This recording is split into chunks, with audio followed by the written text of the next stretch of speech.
Hi, my name is Oscar. Welcome to My Normal Matter Strength Conditioning. Thank you guys for joining me. This is part 2 on our video on bunions.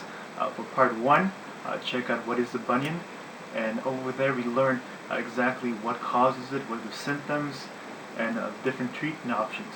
This video will be addressing exercises specifically for bunions and to prevent, and if you already have a bunion, these exercises should alleviate a lot of the pain. Now, just an overview of what causes bunions. Many things can cause bunions.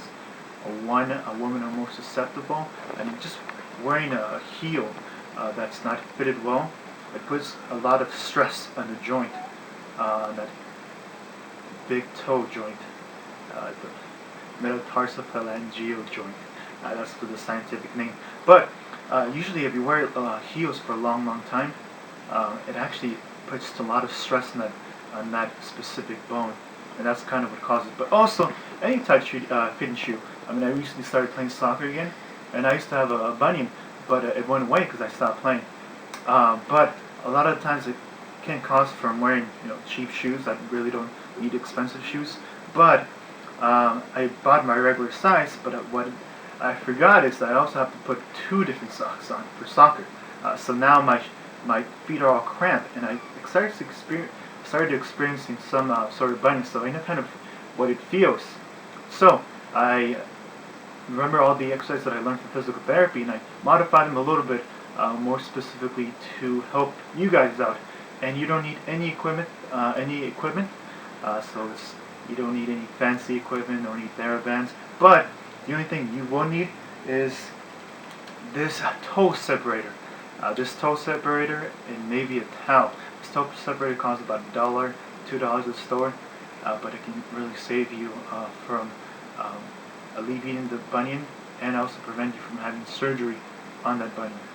Now you're going to get started with a warm-up, so let's get started. Ankle circles. You can form ankle circles in a clockwise direction. Now you want to make sure that your heel is lifted off the ground, so it allows you a little more range of motion as you're going through and tracing an O with your feet. Now, the reason why you want to warm up before you stretch out or before you perform exercises, it's because it allows more blood supply direct to that region.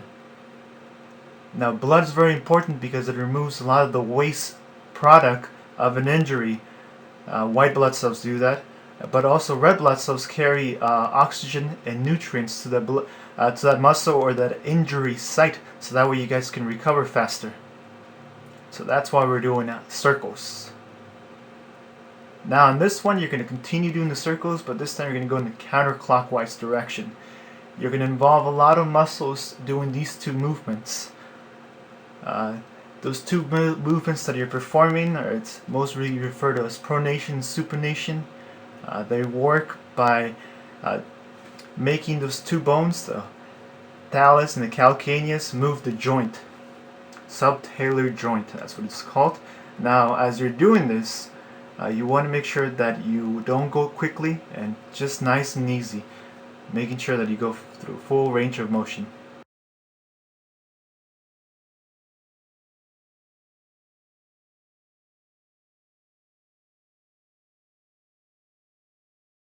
You're going to start by raising your arch. Now you're going to perform this movement by distributing the weight to the outside of your feet. Now doing this will cause the arch to rise. By raising your arch, you're effectively not only distributing the weight, but activating a lot of the muscles that are supposed to be doing most of that work. A lot of the work gets done by the fascia, and it does work like a spring, which is why it can collapse and go back. But after so many repetitive stress, meaning walking or running or standing standing on your feet for a long period of time, it gets tired. There's my cat. Hi, E.T. boy. His name is Edward Thomas. So again, practice collapsing your arch and raising it up by distributing the weight evenly across your feet. Lift it up and then make it collapse. Now you perform this movement every single time you take a step, except that your arch sometimes does not rise up as properly, and that's because some of the muscles are not working correctly. So doing this exercise will help you not only teach you how to collapse your arch, but also teach you how to activate those muscles. For people who have flat feet, this one's a really good exercise for them to do because they're unable to not only move that joint correctly, but unable to pick up and raise up that arch. So this will be a really good one for them, and also for people who have bunions, because you're distributing more weight to other parts instead of the big toe.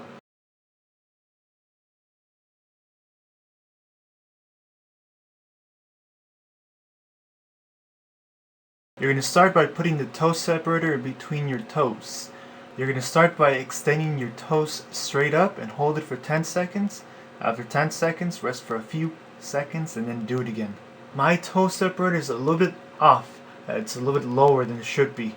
So for you, I want you to make sure that you guys have it a little bit higher, where you want it just in between your toes so they can fully extend. It's a little more challenging, but it's a little better. It's a little more effective that way.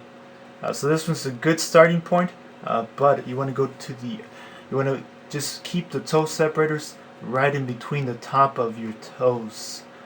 So once again, when performing this, make sure that nothing else moves, only your toes. Extend them, hold it for 10 seconds. 7, 6, 5, 4, 3, 2, 1. Relax, and then do it again. 10, 9, 8, 7, 6, 5, 4, 3, 2, 1.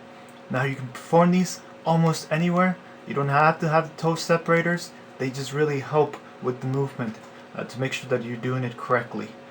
This exercise is very beneficial for people who have bunions because as you're extending your toes, one of the reasons why you develop a bunion is because your feet, your toes specifically, become really crowded. So when you're doing this exercise, make sure you fully extend. You're doing the opposite of what you have done for many, many years. So it does work, it just takes some time.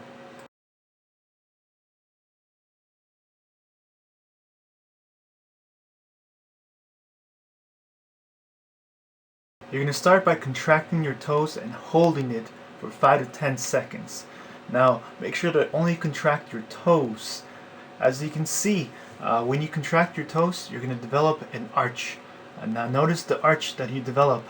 That's your plantar fascia. That's doing some of the work by distributing your body's weight, dissipating that weight along your feet. Think about grabbing the towel with your toes. That's kind of what you're trying to do with this exercise, and that will create your arch. So for people who have flat feet, this is one of the exercises that they would most likely benefit, because it helps develop that arch by contracting those muscles. So make sure that you don't fully contract your toes, because then you can develop a cramp right in between your plantar fascia.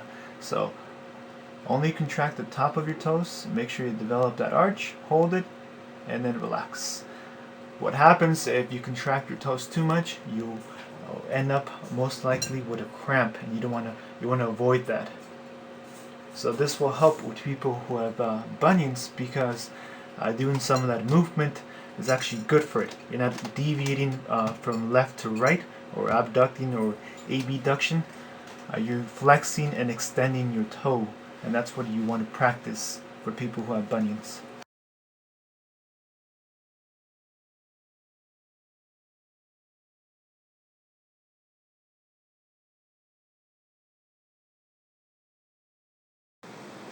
You're going to start by lifting up your feet and then going towards the middle. 1,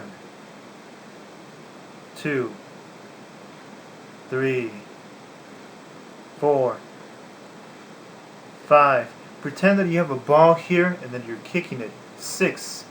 You're doing this whole action without moving your knee. So do not move your knee, mind you steady, and as you're performing then, you can see the muscles that I'm working.